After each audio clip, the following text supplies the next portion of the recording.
Du coup, c'est parti pour notre deuxième Lean Wine, Occitanie. On va faire visiter la brigade de Véro à nos invités. Le point de départ de Romain et de Arthur, c'était la croissance est là, mais on a du mal à embarquer toutes les équipes. Ce soir, ils vont nous faire une présentation, donc on va se faire un petit tour, un petit Gemba. Gemba, c'est le terrain, donc c'est aller voir la production. Et ils vont nous faire un retour d'expérience sur ce qu'ils ont mis en place. J'ai hâte. Je pense que tout le monde a hâte et ça va être super chouette. On y va, restez connectés, c'est parti. Bienvenue à la brigade de Véro.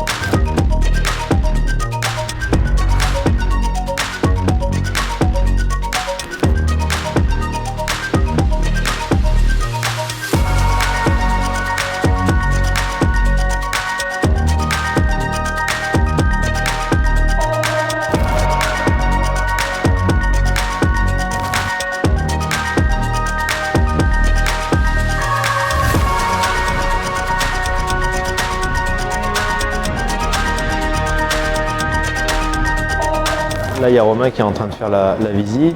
Et ce qui est intéressant, c'est que lorsqu'on pratique le lean, on s'attend à avoir plein de choses. Et quand on regarde, il n'y a pas grand-chose. Finalement, c'est un peu l'histoire du MIT lorsqu'ils sont partis visiter Toyota dans les années 80-90. Ils ont fait une première visite et ils n'ont spécialement pas vu grand-chose.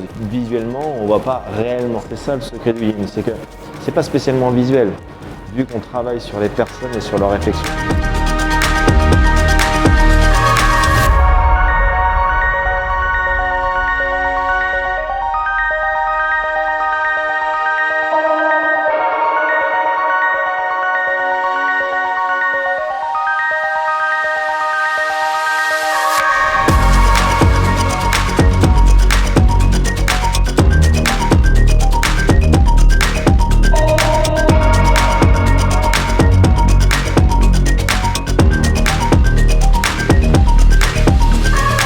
Bon Marion, c'est l'heure de notre micro-trottoir, c'est la tradition. Donc on voudrait savoir ce que tu as pensé de cette soirée Lean Wine. Je trouve ça chouette que vous ayez pu venir ici à la brigade de Véro, parce que comme l'expliquait Romain dans son speech, c'est vrai qu'on est un petit peu des bébés du Lean. Je trouvais ça vraiment très très intéressant d'avoir tous ces échanges avec tout le monde et d'expliquer comment nous en fait on a pu infuser le Lean dans notre façon de faire sans nécessairement suivre tous les schémas qu'on avait à la base pensé pouvoir mettre en place. C'est ton premier Lean Wine et donc je voulais avoir ton avis. Qu'est-ce que tu as pensé du Lean surtout, et un peu du wine éventuellement? C'est une super soirée avec une belle visite d'entreprise et j'ai apprécié le partage d'expériences et surtout la passion qui ressort des présentations qui ont été faites. Alors effectivement, c'est une découverte du Lean.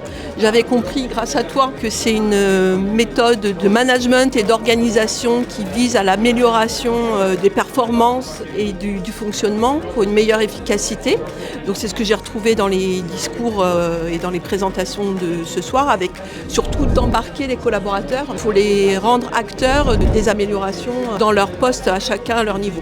Donc Arthur est le cofondateur de la brigade de Véro et le fils de la fameuse Véro. Merci de nous recevoir déjà. Et on voulait avoir ton avis sur cette soirée, ta vision sur le Lean, puisque tu l'as mis en place dans ton entreprise. Merci d'avoir organisé, parce que l'heure derrière je te reçois, mais c'est toi qui as tout organisé, donc merci pour ça. Déjà c'est un plaisir parce que cette soirée est super sympa. Les gars de terrain et les gars de l'opérationnel pur, qui se sont vraiment appropriés le Lean. Eux, ils ont une conscience très claire de ce qu'est le Lean. Évidemment, je l'ai étudié aussi. Par contre, moi, je le vois dans les effets annexes. Typiquement, je le vois sur le sourire des gens, je le vois sur le kiff qu'ils ont à venir au boulot. Et ça, c'est des trucs qui sont difficilement, on va dire, chiffrables. Voilà, merci. Mais par contre, tu peux le palper, quoi. Tu le vois. Tu le vois que les gens sont beaucoup plus heureux, qu'ils sont plus souvent à l'heure, qu'ils sont plus souvent prêts à rester s'il faut, etc. Et donc, en fait, ils sont bien. Et donc on le voit typiquement, là il est il est 19h50, on a une équipe qui est en train de tester des plats, je sais pas si tu veux montrer avec la cam vite fait. Voilà. Donc ils sont en train de tester des plats là actuellement pour les noter, voir s'ils sont d'accord, pas d'accord, etc. Il est 19h50. Donc le Lean, ça rend les gens heureux, ça améliore les résultats de la boîte. Et ben merci beaucoup. Bonne soirée, profite bien. Merci encore. J'ai vraiment été agréablement surpris par tout ce qu'ils ont fait en une année et demie en fait. Par la transformation de la boîte et par le fait que Romain ait commencé ça par l'humain et pas par des outils, des essais, des procédures, des choses comme ça, mais vraiment en partant du terrain, en voyant les améliorations au quotidien. Ça m'a rappelé des souvenirs et je suis très content qu'il y ait eu encore une transformation de plus à Montpellier. Bah, comment ça s'est passé, Agathe? Il y a eu un beau gamba. Je pense qu'ils sont bien dégustés les plats préparés par la brigade avec amour pour nous. C'est une bonne formule, le Lean & Wine, finalement. Le Lean, c'est pas des outils, le Lean, c'est amener les gens à mieux réfléchir. On s'implique finalement dans le développement des gens et les gens ont une réflexion de dingue. Est-ce qu'on en refait un autre, Agathe? Bien sûr, on en refait un autre le 4 juillet. Est-ce que le Lean & Wine est uniquement réservé à des gens qui pratiquent le Lean? Non, pas du tout. On essaie de le mettre à la portée de tous. Je te donne rendez-vous le 4 juillet pour un prochain Lean & Wine. Merci, Agathe. À très vite. Merci. Bye bye.